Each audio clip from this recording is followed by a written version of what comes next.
1950년 12월 24일 함경남도 흥남부두 마지막 수송선이 떠나기 직전 한 어머니가 부두 끝에 서 있었습니다.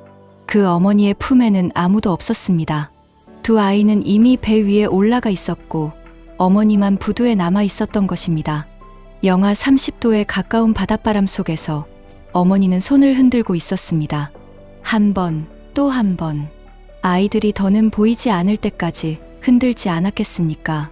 그날 그 부두에 있었던 사람들은 평생 그 손짓을 잊지 못했다고 전해집니다. 그러나 그 어머니의 이름은 어디에도 남아있지 않습니다. 우리는 흥남 철수 작전을 영웅들의 이야기로 기억합니다. 라루 선장, 현봉학 박사, 알몬드 소장. 그러나 그 위대한 작전의 한가운데에는 이름 없이 사라진 수만 명의 보통 사람들이 있었던 것입니다. 오늘 그 잊혀진 한 사람의 이야기를 꺼내려 합니다. 자식 둘을 먼저 배에 태우고 자신은 부두에 남기로 한 어머니. 그러한 시절이었습니다. 그 어머니는 왜 끝까지 손을 내리지 못했을까요? 그리고 우리는 왜 이제야 그 이름을 부르려 하는 것일까요? 이 이야기를 함께 따라가 보시겠습니까? 이야기는 1950년 가을 함경남도 흥남으로 거슬러 올라갑니다. 흥남은 일제강점기부터 흥남질소 비료공장이 들어선 거대한 화학공업 도시였습니다. 굴뚝마다 흰 연기가 피어오르고 부두에는 화물선이 드나들었습니다. 함흥과 흥남을 잇는 함경선 철도에는 사람과 짐을 가득 실은 열차가 하루에도 몇 차례씩 오갔습니다. 그곳 사람들의 밥상에는 가자미 식혜와 동태국이 올랐고 겨울이면 감자떡과 함흥냉면이 따끈한 김을 피웠습니다. 그 시절을 살아본 분이라면 그 짠하고 칼칼한 맛이 떠오르실지도 모릅니다. 그러나 1945년 광복 이후 함경도의 공기는 서서히 달라졌습니다. 소련군이 들어왔고 김일성 정권이 자리를 잡으면서 지주와 종교인, 우익 인사들이 하나둘 남쪽으로 떠나기 시작한 것입니다. 거리에는 새로운 벽보가 붙었고 마을 회관에서는 인민재판이 열리던 그러한 시절이었습니다. 누군가는 끌려갔고 누군가는 한밤중에 보따리를 싸 자취를 감췄습니다. 그러던 1950년 6월 25일 전쟁이 터졌습니다. 9월 인천 상륙작전 이후 국군과 유엔군은 압록강 가까이까지 북진해 올라왔습니다. 함경도 사람들은 잠시 안도했을 것입니다. 이제 곧 전쟁이 끝나리라. 다시 옛 일상이 돌아오리라. 그러한 희망을 품지 않았겠습니까? 그러나 10월 말 중공군이 압록강을 건너 밀려 내려왔습니다. 11월 말부터 12월 초까지 장진호에서는 미 해병 1사단이 영하 30도의 강추위 속에서 사투를 벌이고 있었던 것입니다. 함경도의 겨울은 본디 매서웠습니다. 낮에도 영하 20도, 밤이면 영하 30도 이하로 떨어졌습니다. 입에서 뱉은 입김이 그대로 수염에 얼어붙던 그러한 추위였습니다. 그 추위 속을 미군과 국군이 흥남부두 쪽으로 후퇴하기 시작했습니다. 함흥에서 흥남으로 이어지는 도로는 군용 트럭과 지프차의 행렬로 메워졌습니다. 길가에는 또 다른 행렬이 있었습니다. 짐 보따리를 머리에 인 어머니, 등에 아이를 업은 누이, 지팡이를 짚은 노인. 함경도 사람들이 군 행렬 뒤를 따라 남쪽으로 걷기 시작한 것입니다. 그들은 알고 있었습니다. 인민군이 다시 돌아오면 잠깐이라도 국군 편에 섰던 사람들은 무사하지 못하리라는 것을. 보도연맹이라는 이름으로, 반동분자라는 이름으로 이미 많은 사람이 사라진 시절이었기 때문입니다. 살아남기 위해서는 떠나야 했습니다. 어디로 가는지도 모른 채 그저 군인들이 가는 방향으로 따라가야만 했습니다. 그 행렬 속에 한 어머니가 있었습니다. 그 어머니의 등에는 작은 아이가 엎여 있었고 손에는 큰 아이의 손이 꼭 잡혀 있었습니다. 함경남도 흥남 출신 30 중반의 두 아이의 어머니. 이름은 전해지지 않습니다. 그저 그날 그 부두에 있었던 한 어머니였을 뿐입니다. 그 어머니의 집은 흥남 변두리의 작은 초가였습니다. 남편은 이미 전쟁이 터지기 전부터 행방을 알 수 없었다고 합니다. 인민군에 끌려갔다는 말도 어느 산으로 숨었다는 말도 떠돌았을 것입니다. 두 아이는 어머니의 전부였습니다. 큰 아이는 10살 남짓, 작은 아이는 6살이나 7살쯤이었을 것입니다. 어머니는 그 두 생명만 바라보며 그 가을을 견뎌온 셈입니다. 1950년 12월 초 함흥과 흥남 일대에 소문이 돌기 시작했습니다. 미군이 곧 흥남부두에서 배를 내어 남쪽으로 사람들을 데려간다는 말이었습니다. 어머니는 한참을 고민했을 것입니다. 이 추위에 어린 자식 둘을 데리고 길을 나서는 것이 옳은가? 아니면 집에 남아 인민군이 다시 들어와도 그저 숨죽이고 살아야 하는가? 그러나 이웃 사람들의 말은 단호했습니다. 떠나야 산다고, 이번을 놓치면 다시는 기회가 없다고. 어머니는 그 밤 등잔불 아래에서 옷가지 몇 벌과 마른 곡식을 보따리에 꾸렸을 것입니다. 그 보따리에는 큰아이의 새 솜저고리도 들어 있었을 것입니다. 작은아이의 누비 포대기도 추울 때 덮어주려고 챙겨두었던 것 아니겠습니까? 새벽, 어머니는 두 아이를 깨웠습니다. 큰아이는 영문을 모른 채 어머니 손에 이끌렸고 작은아이는 아직 잠이 덜 깬 얼굴로 어머니 등에 엎였습니다. 초가의 문을 닫으면서 어머니는 잠시 뒤를 돌아봤을지 모릅니다. 다시 돌아올 집인지 영영 떠나는 집인지 그것을 알 수 없는 채로 발걸음을 옮긴 것입니다. 함흥에서 흥남까지는 그리 먼 길이 아니었습니다. 그러나 그 길은 군용 트럭과 피난민의 행렬로 가득 차 있어서 한 걸음 떼기조차 어려웠습니다. 길가에는 짐을 잃어버린 사람, 가족을 놓친 사람들의 울음이 끊이지 않았습니다. 누군가는 길바닥에 주저앉아 일어나지 못했고 누군가는 얼어붙은 손을 입김으로 녹이며 다시 걸음을 옮겼습니다. 어머니는 큰아이의 손을 놓치지 않으려 손목까지 함께 그러쥐었습니다. 등에 엎인 작은아이의 무게는 점점 무거워졌지만 내려놓을 수가 없었던 것입니다. 흥남부두가 가까워질수록 함포 소리가 더 크게 들려왔습니다. 원산 앞바다에서 미 해군 함정들이 중공군의 진격을 막기 위해 포격을 가하고 있었기 때문입니다. 그 포성은 마치 거대한 천둥이 끊이지 않고 울리는 것과 같았습니다. 어머니의 가슴은 그 포성과 함께 두근거렸을 것입니다. 두려움 때문이기도 했고 곧 다가올 무언가에 대한 예감 때문이기도 했습니다. 마침내 흥남부두가 보였습니다. 그러나 어머니가 마주한 풍경은 상상해본 그 어떤 모습보다 더 처참한 것이었습니다. 부두는 사람으로 메워져 있었습니다. 발 디딜 틈조차 없었고 사방에서 들려오는 외침과 울음이 한 덩어리로 엉켜 있었던 것입니다. 함경도 곳곳에서 모여든 피난민이 9만 명을 넘었다고도 하고 30만 명에 달했다고도 합니다. 정확한 숫자를 헤아릴 수 없을 만큼 그 부두는 사람의 바다였습니다. 보따리를 머리에 인 여인, 자식을 아는 어머니, 지팡이를 짚은 노인, 모두가 한 방향을 바라보고 있었습니다. 바다 위에 떠있는 거대한 회색 배들이었습니다. 부두 가장자리에는 미군 병사들이 호각을 불며 줄을 세우려 했지만 그것이 통할 리 없었습니다. 한 사람이라도 먼저 배에 오르려는 절박함 앞에서 줄이라는 것이 무엇이겠습니까? 어머니는 큰아이의 손을 더 꽉 쥐었습니다.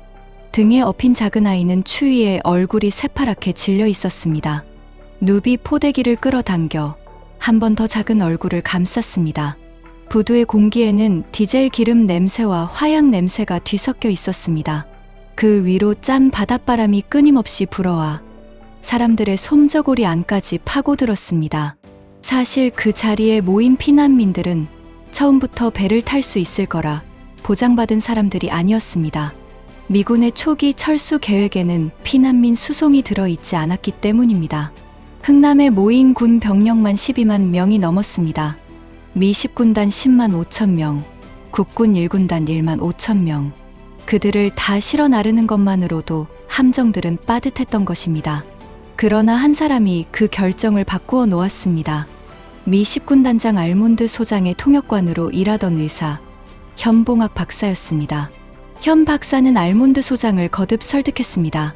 부두에 모인 저 사람들을 두고 떠나면 모두 죽는다고. 함께 있던 국군 1군단장 김백일 장군도 그 호소에 힘을 보탰습니다. 알몬드 소장은 마침내 결단을 내렸습니다. 무기와 장비를 버려서라도 그 자리에 피난민을 태우라는 명령이었습니다. 그 한마디로 흥남부두의 운명이 바뀐 셈입니다. 배 위에 쌓여있던 탱크와 트럭, 포탄과 군량이 차례로 부두에 내려졌습니다. 빈자리는 곧바로 피난민으로 채워졌습니다. 한 사람이라도 더 태우기 위해서였습니다. 12월 23일 흥남부두 한쪽에 정원 60명짜리 화물선 한 척이 정박했습니다. 메러디스 빅토리오였습니다. 선장의 이름은 레너드 라루였습니다. 라루 선장은 배에 실려 있던 무기와 군수 물자를 모두 부두로 내려놓았습니다. 그리고 그 빈자리에 피난민을 태우기 시작했습니다.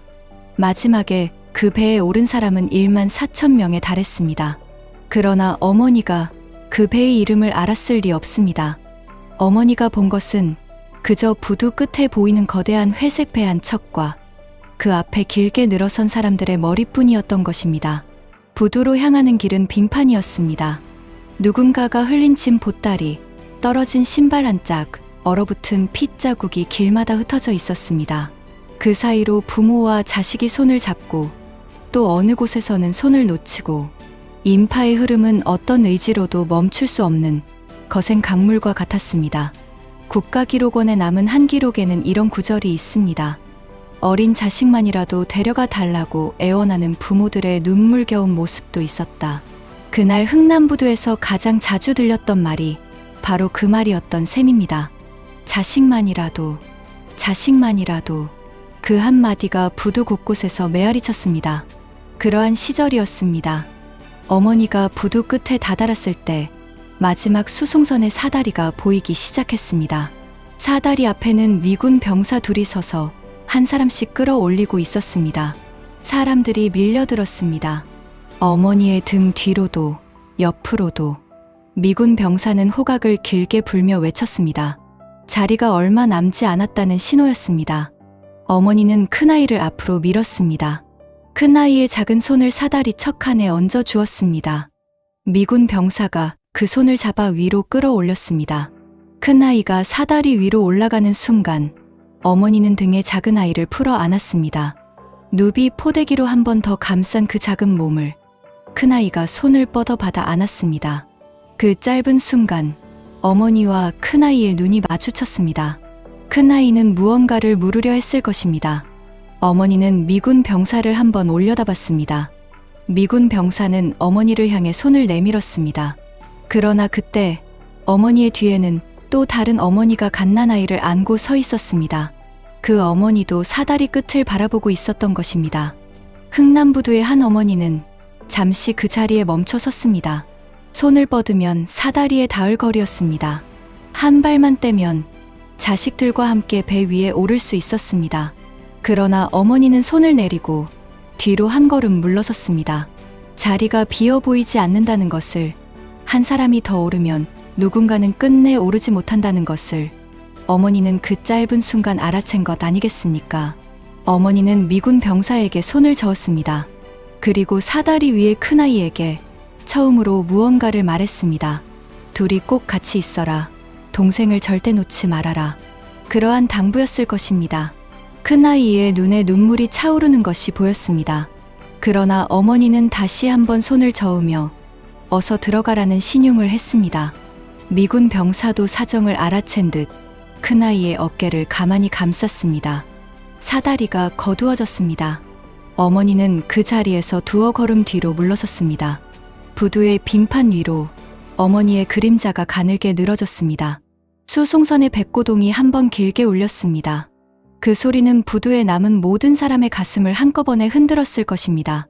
두 아이는 갑판 난간에 매달려 어머니를 찾았습니다. 큰아이는 작은아이를 한 손으로 끌어안은 채 다른 손으로 부두 쪽을 가리켰습니다. 작은아이가 어머니를 발견하고 울음을 터뜨렸습니다. 어머니는 그제야 손을 들었습니다. 그리고 흔들기 시작했습니다. 처음에는 천천히, 그러나 곧 두 손을 머리 위로 올려 아이들에게 잘 가라는 신호를 보냈습니다. 배가 천천히 부두에서 떨어져 나가기 시작했습니다. 영하 30도에 가까운 바람 속에서 어머니의 손은 한순간도 멈추지 않았습니다. 이별이라는 두려움보다 아이들이 마지막으로 본 어머니의 모습이 흔들리는 손이기를 바라는 마음이 컸기 때문입니다. 배가 멀어졌습니다. 처음에는 어머니가 두 아이의 얼굴을 알아볼 수 있었지만 곧 작은 점이 되었습니다. 그리고 그 점마저 회색 바다 위에서 흐릿하게 사라져 갔습니다. 어머니의 손은 그래도 멈추지 않았습니다. 보이지 않는 아이들에게도 손을 흔드는 그 행위는 멈출 수 없는 것이 아니었겠습니까? 부두에는 아직 수많은 사람이 남아 있었습니다. 끝내 배에 오르지 못한 사람들이 멀어지는 배를 향해 통곡하고 있었습니다. 그 울음소리가 영하의 공기 속에서 길게 늘어졌습니다. 1950년 12월 24일 오후 2시 45분. 마지막 수송선이 흥남부두를 떠난 시각입니다. 그 시각에 부두에 남은 사람은 배에 탄 사람과 비슷한 수에 달했다고 전해집니다. 그날 부두에 남겨진 사람들의 표정을 우리는 흑백 사진 몇 장으로밖에 만날 수 없습니다. 그러나 그 사진 속 사람들의 눈은 지금 보아도 깊은 어둠을 담고 있는 것 같습니다. 미군 공병대가 부두 시설에 다가갔습니다. 적의 손의 항만을 그대로 넘기지 않기 위해 부두를 폭파해야 했기 때문입니다. 사람들에게는 빨리 멀어지라는 신호가 떨어졌습니다. 그날 부두에 남겨진 사람들의 표정을 우리는 흑백 사진 몇 장으로밖에 만날 수 없습니다. 그러나 그 사진 속 사람들의 눈은 지금 보아도 깊은 어둠을 담고 있는 것 같습니다. 어머니는 그 폭음을 어디서 들었을까요? 어쩌면 부두 한쪽 모퉁이에 주저앉아 있었을지 모릅니다. 어쩌면 다른 피난민들과 함께 폭발을 피해 마을 쪽으로 떠밀려 갔을지도 모릅니다. 그 이후 그 어머니가 어떻게 되었는지 어디로 갔는지 우리는 알지 못합니다. 인민군이 다시 들어온 흥남에서 살아남았는지 끝내 살아남지 못했는지조차 전해지지 않는 것입니다. 단지 그날 그 배 위에서 두 아이가 어머니의 마지막 모습을 보았다는 사실만이 남았습니다. 부두 끝에 서서 손을 흔들던 그 모습이었습니다. 그 배가 어디로 향했는지는 기록에 남아 있습니다. 흥남을 떠난 수송선들은 사흘에서 닷새 사이에 부산항이나 거제도 장승포항에 닿았습니다. 그 사이 메러디스 빅토리오 같은 배에서는 갓난아이들이 태어나기도 했습니다. 1만 4천 명을 싣고 사흘을 항해한 그 화물선에서 사망자는 단 한 명도 나오지 않았습니다. 사람들은 그것을 크리스마스의 기적이라 불렀습니다. 그러나 그 기적의 이면에는 부두에 남겨진 또 다른 사람들이 있었던 것입니다. 자리를 양보한 사람, 가족을 놓친 사람, 끝내 사다리에 오르지 못한 사람. 그들 중 한 사람이 두 아이를 먼저 태우고 손을 흔들었던 한 어머니였습니다. 그러한 시절이었습니다. 두 아이는 어떻게 되었을까요? 부산에 도착한 두 아이는 다른 피난민들 사이에서 누군가의 손에 이끌려 자라났을 것입니다. 그 시절 거제와 부산에는 그렇게 부모를 잃고 남쪽에 닿은 아이들이 너무도 많았기 때문입니다. 세월이 흘러 1953년 한국의 노래가 라디오에서 흘러나오기 시작했습니다.